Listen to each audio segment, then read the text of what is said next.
په سترګو توره شپه ولې راځي کله چې انسان پاسیږي اچانک؟ نو په دې دوران کې د انسان چې کوم برین او مازغه دي هغو ته وینه په صحیح مقدار باندې او اکسیجن په صحیح مقدار باندې د سلمحاتو دپاره ونه رسیږي چې د دې د وجې د انسان په سترګو باندې توره شپه جوړیږي.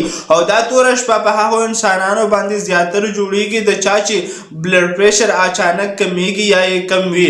د دې سره د چا په وجود کې چې د وینې کمی وي او د دې سره څوک چې اوبه ډېره زیات نس کی یعنی ډی هایډریټ وي او د دې سره د چا چې شوګر لیول کمیږي نو د هغو انسانانو په سترګو باندې توره شپه جوړیږي. او دې ته موږ په میډیکل کې پریسن کوپي وایو. نو د دې نه د بچ کېدو دپاره خپل بلډ پریشر مینټین ساتئ او د دې سره خوراک کوئ او اوبه ډېرې زیاتې څښئ. او که چیرې ستاسو په وجود کې د طاقت کموالی وي نو خالص سلاجید هم زموږ سره شته چې هغه تاسو زموږ نه په وټساپ باندې اډر کولی شئ. او دغه شان میډیکل انفارمیشن دپاره زموږ سره اوسئ. که چیرې ویډیو انفارمیټیو وي د خپل فرند سره شیر کولی شئ. شکریه.